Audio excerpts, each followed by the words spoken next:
terlalu banyak yang seharusnya harus sampaikan, maka saya akan mencoba menyampaikan dengan menjawab beberapa pertanyaan-pertanyaan yang saya kira kita semua mempertanyakannya. Pertanyaan pertamanya tentu adalah mengapa ini penyakit begitu ganas? Pertanyaan yang kedua mungkin ini yang paling susah juga nanti jawabannya. Saya ini sakit atau sehat? Saya terkena atau tidak? Saya terpapar atau tidak? Atau dalam bahasa yang kita dengar di situ, apakah saya ini sebenarnya seorang yang dalam pemantauan, dalam pengawasan, atau suspek, atau istilahnya mereka yang terlalu sulit kita mengerti, apakah kita possible atau kita ini conform.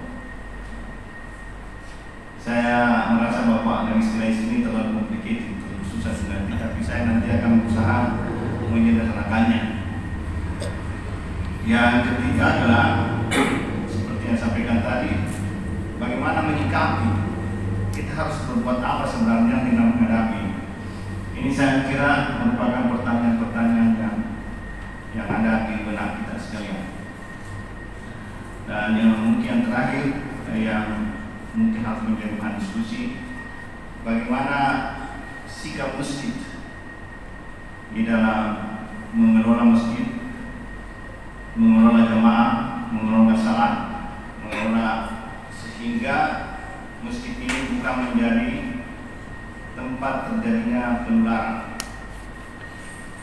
Karena seperti Bapak Ibu ketahui bahwa sekolah, kampus-kampus, tempat-tempat di mana terjadi pertemuan, bahkan pertemuan-pertemuan banyak seperti ini sekarang harus dibatasi.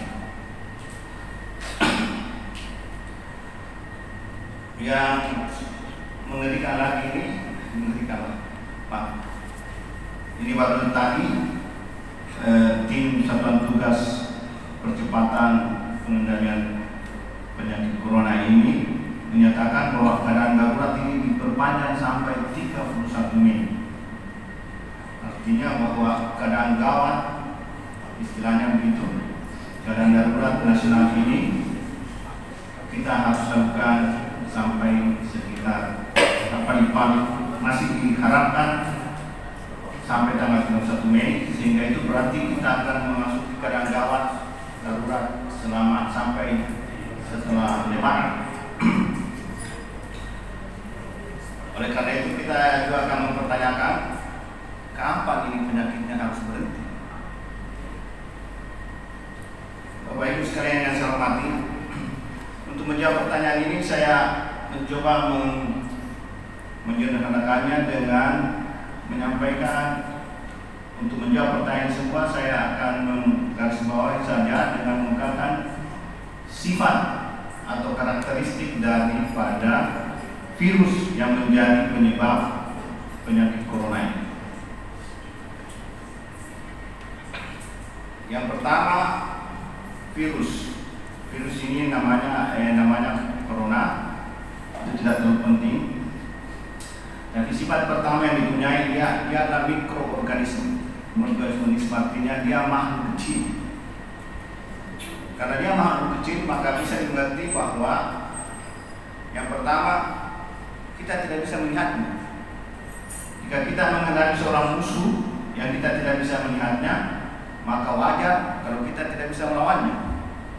Karena kita tidak bisa lihat, dia pukul kita tidak bisa membela diri atau melawannya. Sifat ini yang pertama mengakibatkan kita sangat sulit menghadapi ini virus karena dia tidak bisa lihat. Sifat yang kedua, karena dia kecil juga, maka dia sangat mudah berpindah dari satu orang ke orang lainnya. Ya, maka akibat sifat inilah maka dalam waktu hanya 1 minggu setelah penularan, setelah meledak di daratan Cina sana, seluruh dunia segera terpapar satu persatu. karena dia berpindah dari orang lain dan berpindahannya tanpa disadari oleh orang yang memindahkannya dan orang yang menderita itu sendiri dan menderita barunya. Kita umpamanya lihat sebagai perbandingan bagaimana sulitnya ini, sehingga seorang menteri di dalam menjalankan tugasnya dia tidak merasa dia terpapar, habisnya terpapar, terkontaminasi, terjangkit dengan virus itu, dan dia tidak menyadari bahwa dia berkontaminasi dengan orang yang sakit virus, dan dia sendiri tidak sadar bahwa dia sementara menderita virus, dan akibatnya nanti dia setelah dia sakit baru dia diperiksa, baru dia mengetahui dirinya bahwa dia menderita penyakit ini. Persoalan ini juga sama dengan kita. Kalau saya pertanyakan sekarang, apakah saudara merasa sehat? Apakah saudara merasa sakit? Apakah Bapak Ibu merasa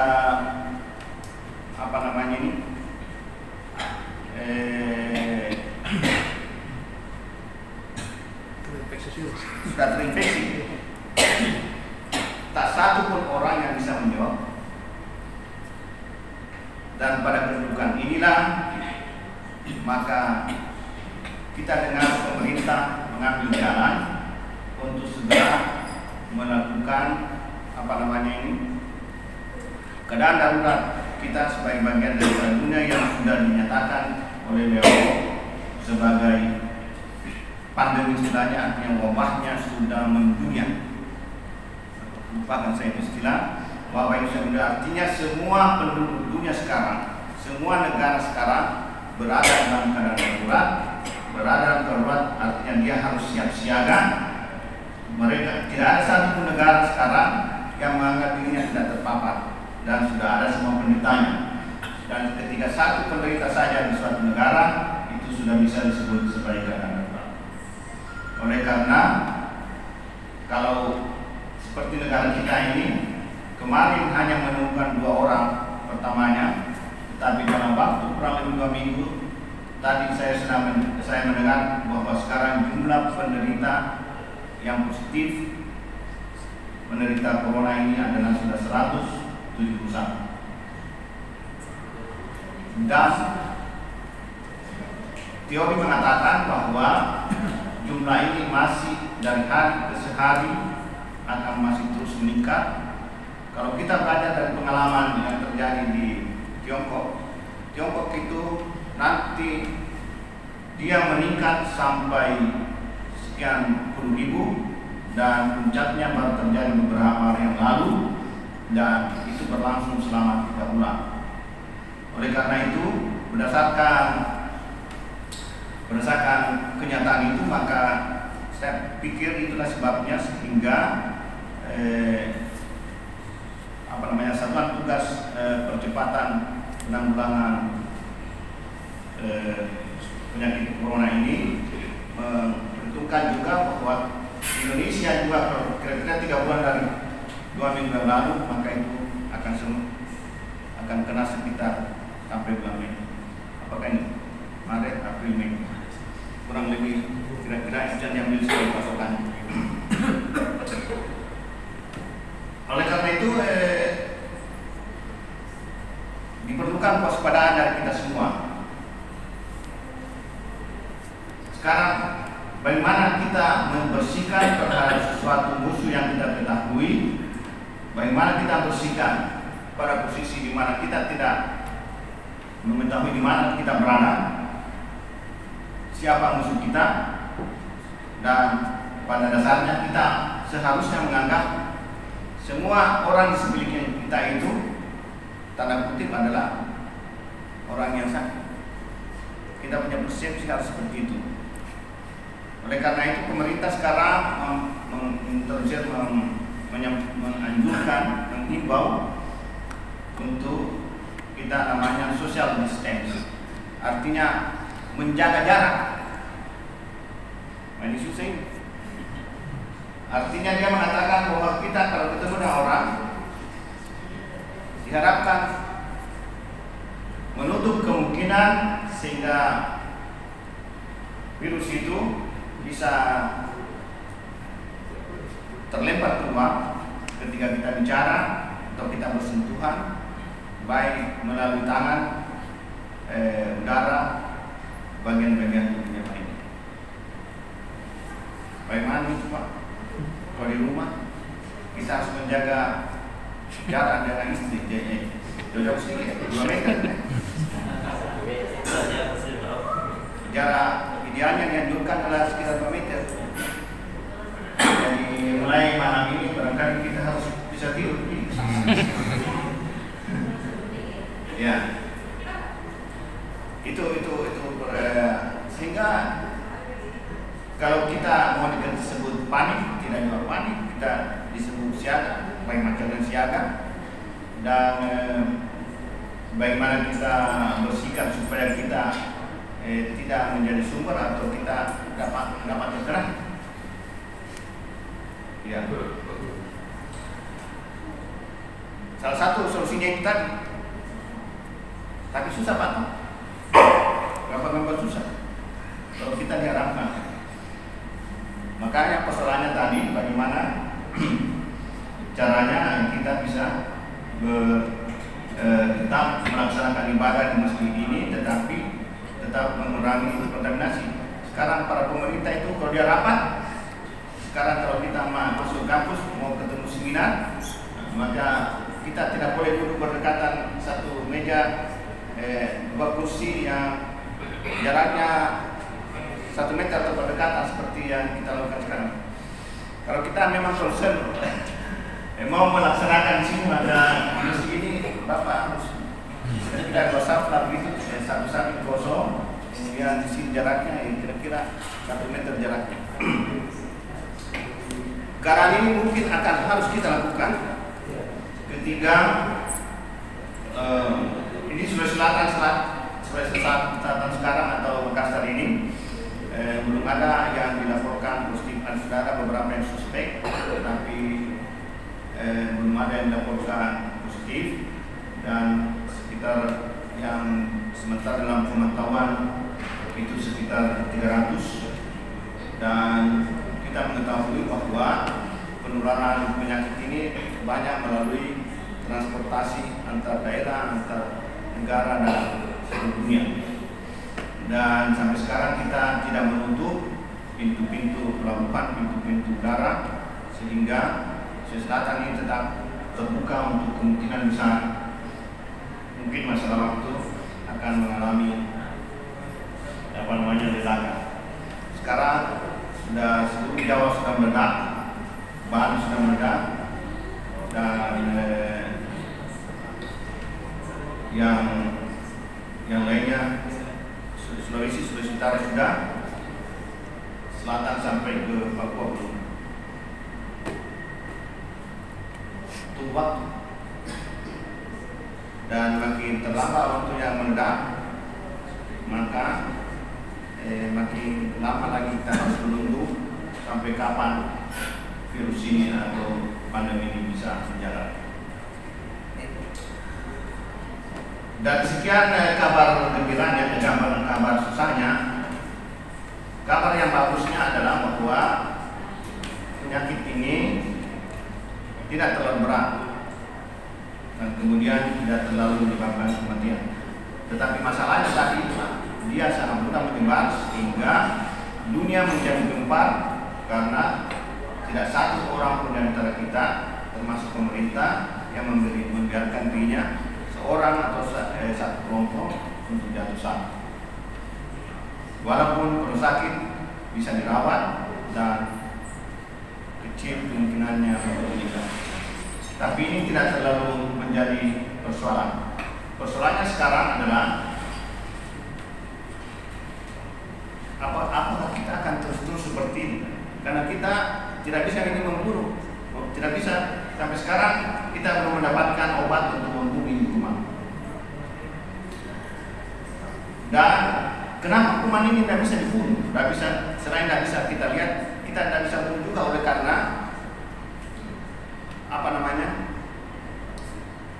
Virus itu tidak sama dengan yang kita kenal dengan kuman biasa atau bakteri.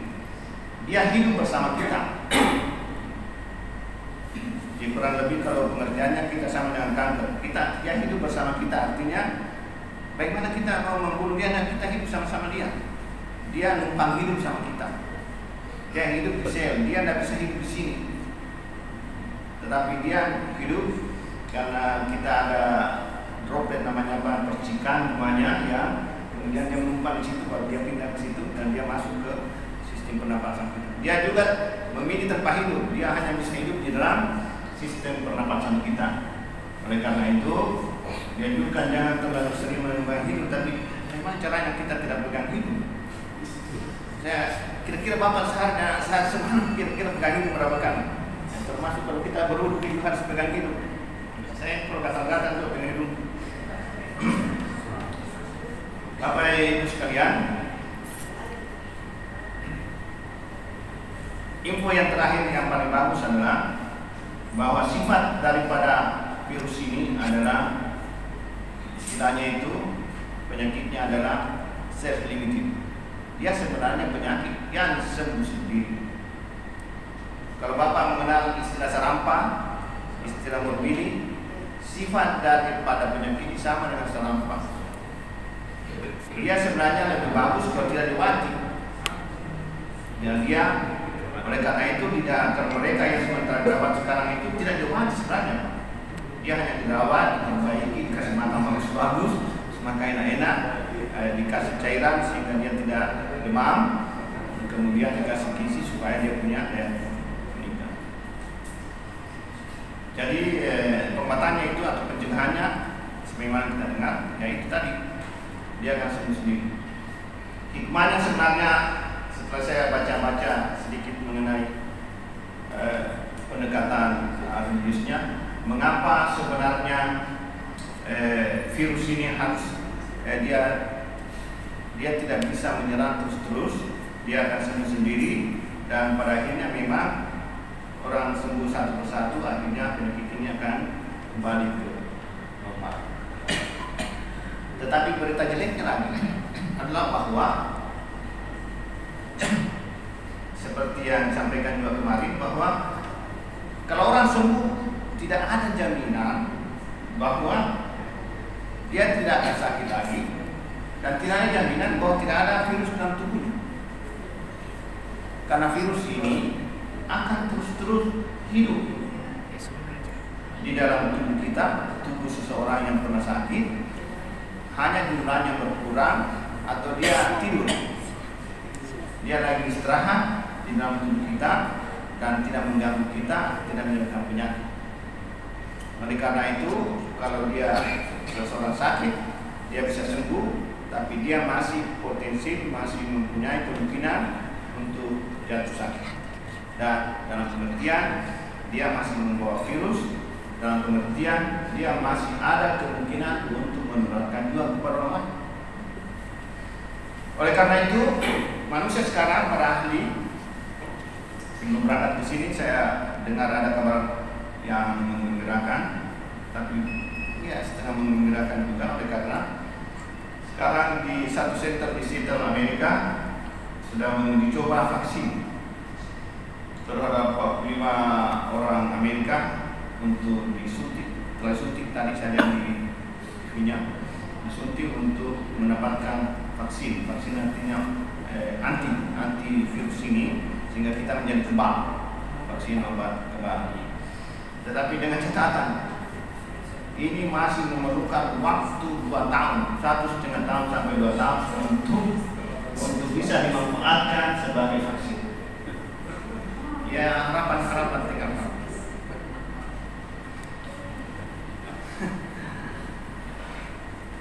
Yang terakhir mengenai jadi bagaimana nanti kita harus berpuasa, bagaimana kalau masih tetap apa ini, bagaimana kita melaksanakan manajemen daripada muslim ini.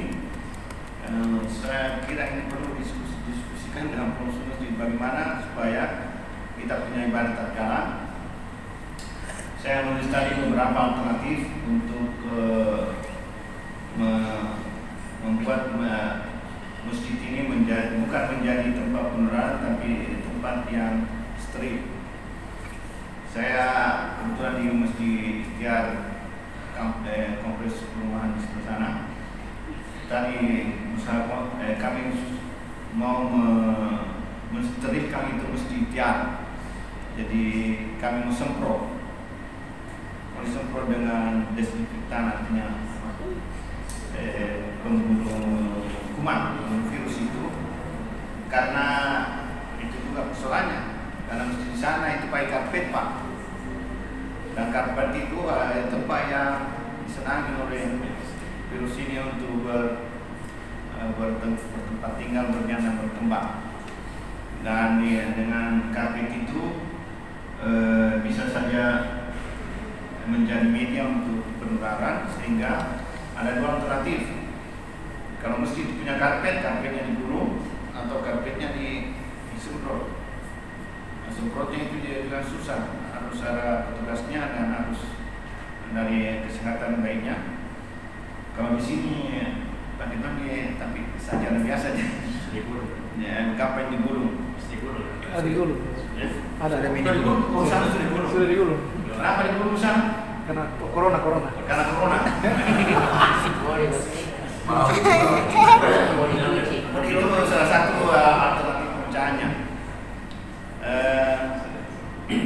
Yang susah ini manusianya, para jamaah kita ini. Sampai sekarang saya terus berpikir ini, karena kebetulan ini saya juga bersyarikat dengan beberapa masjid untuk memikirkan bagaimana mengembangkan masjid. Saya hadir di sini karena kebetulan ilmu ini merupakan kajian saya, di kajian ilmu saya sekian tahun, dan semenjak saya belajar yang saya pernah pelajari mengenai penyakit wabah ini, inilah penyakit wabah yang luar biasa, melakukan kejadian seperti ini yang betul-betul menggegerkan dunia, membuatkan dunia semua menjadi ketakutan. Tapi sebenarnya kalau kita kembali ke pendekatan agama, di dalam Al-Quran terlalu banyak, cukup banyak ayat-ayat yang menyinggung persoalan ini, dan ini telah terjadi hampir semua nabi yang harus mendapat, kalau dalam bahasa agamanya, wabah ini namanya musibah. Itu Pak Ustaz, musibah. Musibah itu buat seorang muslim disikapi sebagai sebuah ketentuan Allah yang kita terima dan ikhlas, disertai dengan usaha. Dan bagaimana usaha yang kita lakukan, inilah yang secara pribadi, secara keluarga, secara kelompok masyarakat, secara jamaah masjid harus kita pikirkan secara bersama-sama.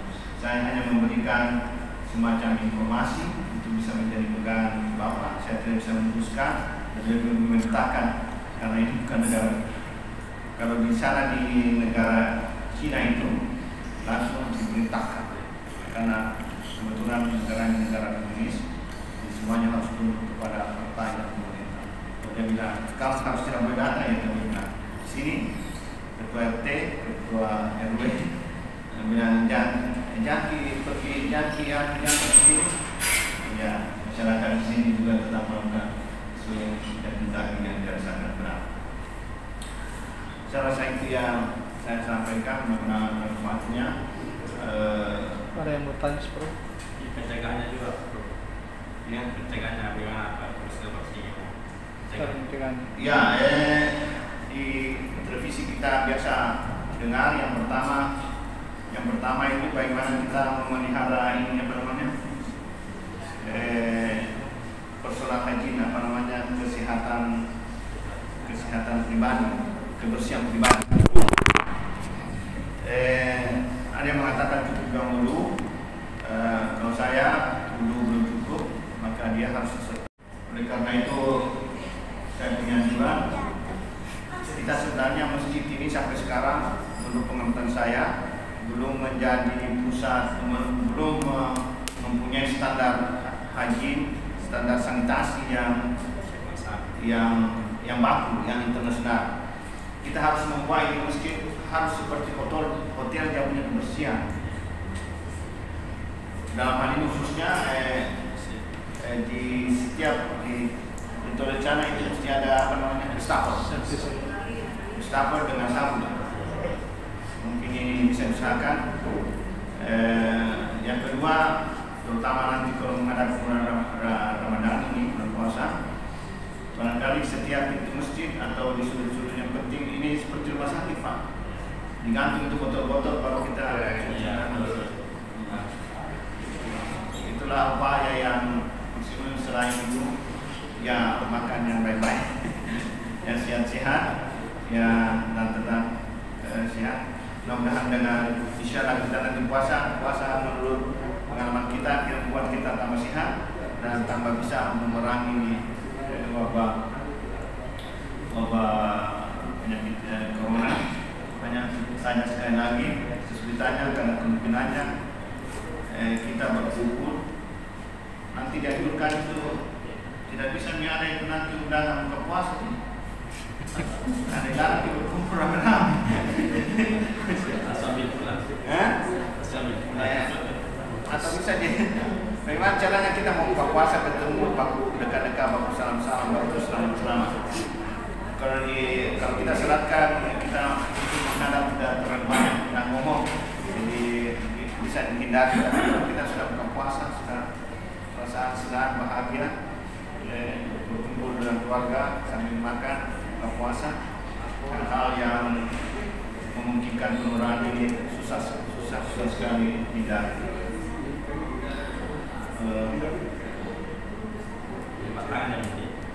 Jadi ini juga kalau dicuci pakai apa ya? Kalau dia di pel ini ya pakai itu apa itu? Yang hijau itu apa namanya? Supermer. Ya, apa namanya? Sehingga betul-betul dan yang katakanlah minimal 2 kali sehari. Jadi kasih naik ya karena kalau dia sempat terutama kalau musim dingin, kalau musim panas ya sebenarnya dia bisa mati lebih mudah dia mati. Tapi kalau musim seperti sekarang ini lebih malam dia akan senang dengan suhu sekitar 25-26 derajat Celcius. Ya. Kita harus juga siapkan sini Prof dispenser dengan yang mau minum air panas. Ya. Itu kan bisa terlarut. Dan Mas di lambung kan mati itu coronanya kan kalau ya. Dianjurkan juga untuk minum air hangat, jangan air dingin. Jadi ini yang bagus juga kalau ada dispenser sehingga bisa meningkatkan kesehatan dan daya tahan. Kalau sirkulasi AC apakah juga memungkinkan? Ya sebenarnya lebih bagus kalau seandainya Kipas air. tidak terlalu dingin dan baik terbuka sehingga udara bisa keluar. Ada juga teori mengatakan bahwa biar ada AC sebenarnya tidak apa-apa dibuka karena kalau terjadi tekanan udara itu juga mengakibatkan suasana dalam ruangan menjadi dingin dan lebih sehat.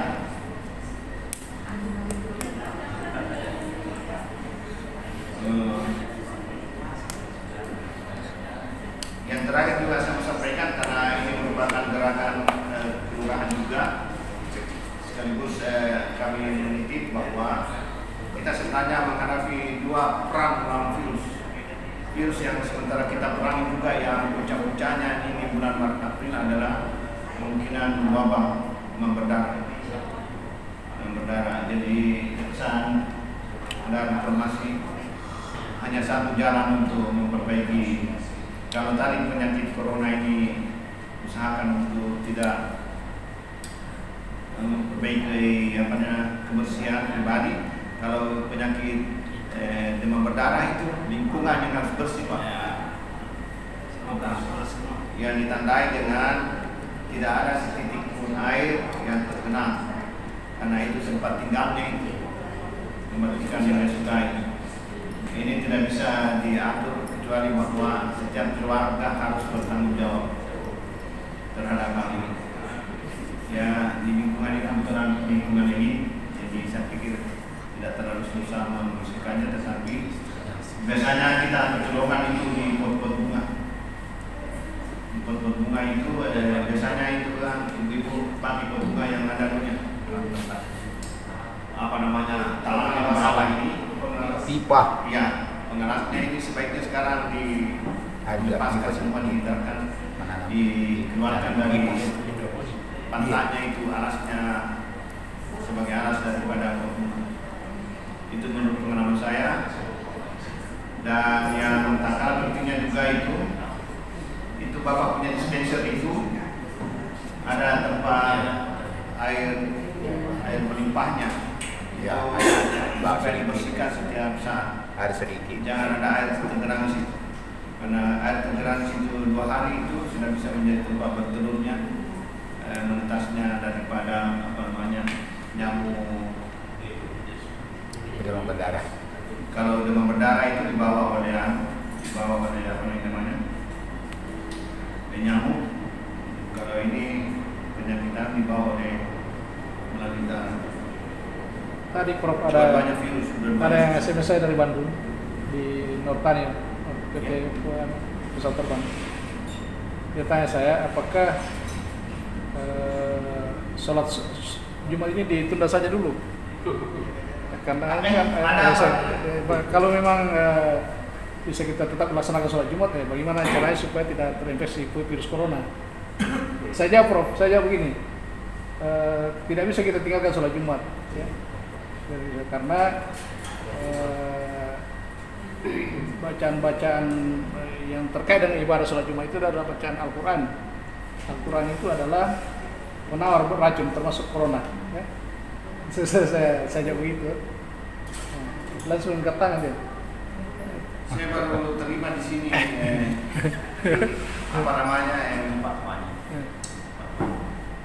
surat edaran dari MUI. Barangkali Pak, saya juga ada lihat itu. Dia surat edaran itu mengatakan bahwa dalam keadaan yang kurang sehat, kurang terlalu suasana sangat gawat, maka salat Jumat itu bisa dilakukan di rumah. Itu edarannya MUI. Tapi itu kan nanti barangkali semua hal-hal yang berhubungan ibadah diputuskan bersama begitu. Tentu dengan kelompok yang tidak terlalu besar begini ada musyawarah yang bisa dilakukan dengan baik.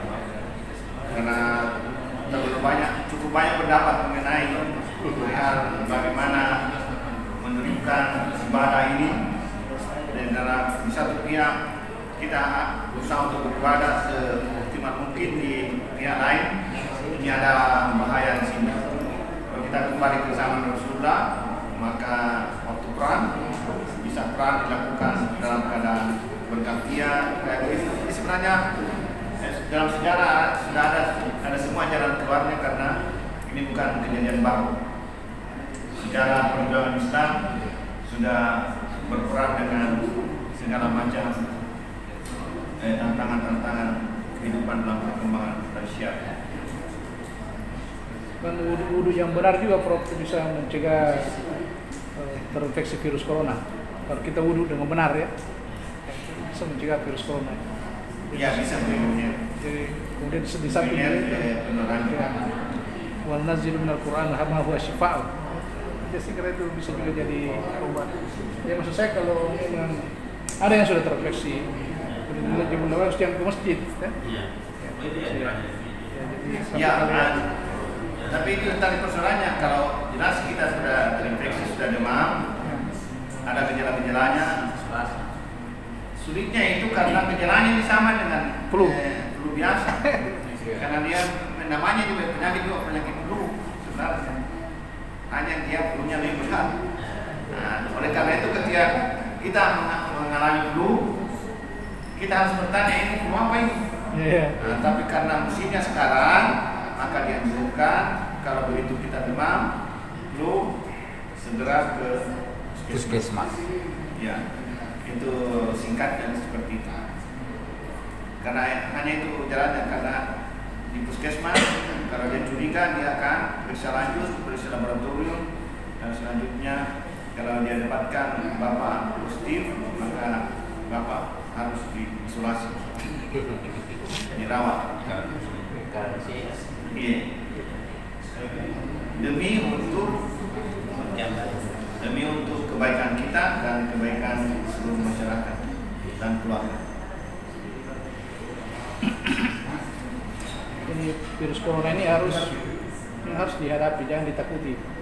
Tapi dengan mempersiapkan diri juga, mempelajari ilmunya ya, bagaimana mencegahnya, bagaimana terhindar dari virus corona ini tadi.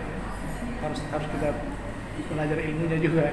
Ya, itu karena kita tidak lihat virusnya, kita tidak lihat. Hanya mengenai sifat-sifatnya itu kita bisa mengenai. Saya rasa,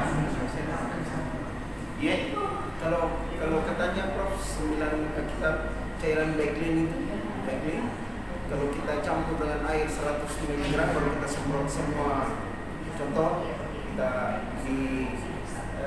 ya itu menghasilkan spektan disinfektan. Ya, kalau Backlin benar ya, cairan Backlin itu pemutih pakaian dicampur dengan air 100 ml, kemudian disimpan di semprot-semprot, sudah semprot semua.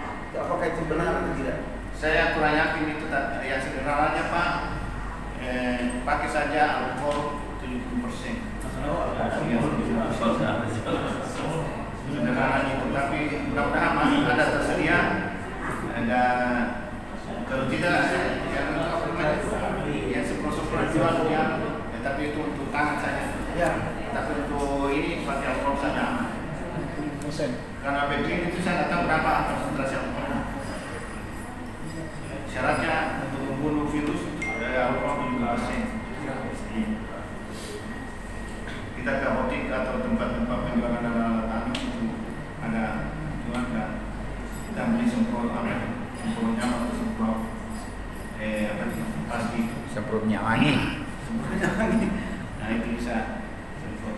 Hanya yang saya tidak tahu apa yang bagus semprot kali ini. Karena ini juga harus semprot tiap hari.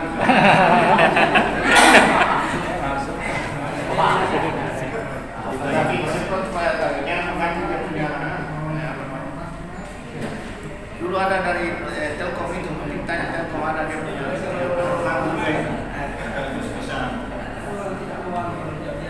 mungkin barangkali salah satu mencegah ini, apakah tidak perlu kita jangan dulu bersentuhan tangan dengan jawab tangan.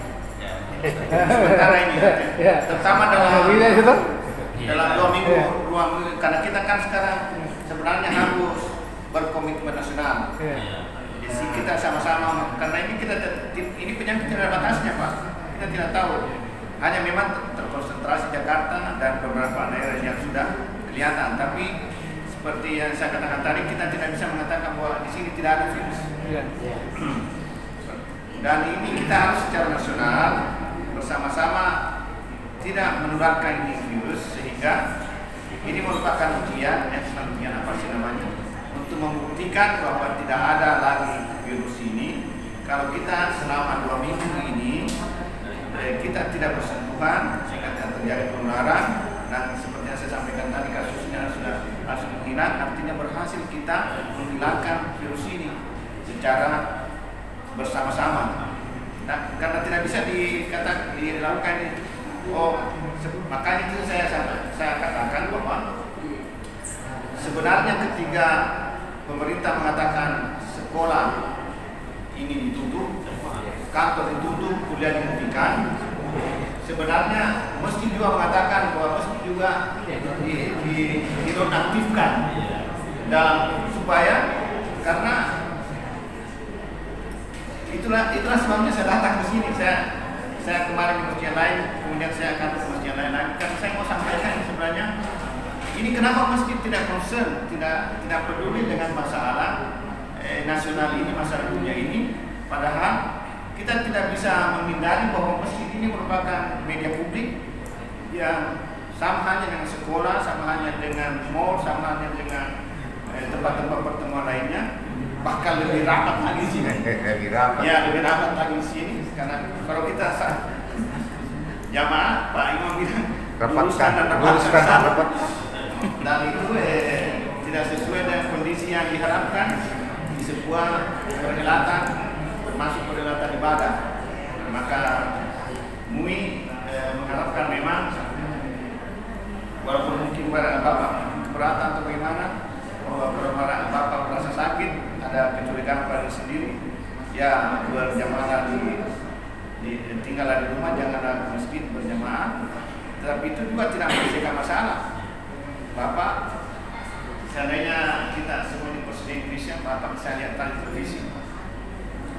Itu kamarnya ruang kerjanya Presiden itu sekarang disterilisasi. Mulai kita sudah masuk ruangan, begitu kita masuk ruangan kita disterilkan, segala macam disemprotkan, baru bisa masuk di istana. Wartawan apa sudah begitu. Dan ketika kita masuk ke ruangan sidang, maka di situ ada alat khusus. Alat khususnya itu mengeluarkan ozon. Kalau Pak Saiful itu mengatakan ozon itu adalah zat yang sangat bersih, yang bisa membunuh sekalian kuman. Ozon itu keluar dari gas semprotan itu, sehingga itu ruangan presiden itu menjadi lebih bersih daripada yang bersih.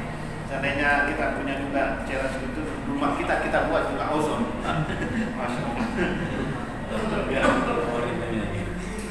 Mudah-mudahan ada manfaatnya dan kita tetap diberi perlindungan.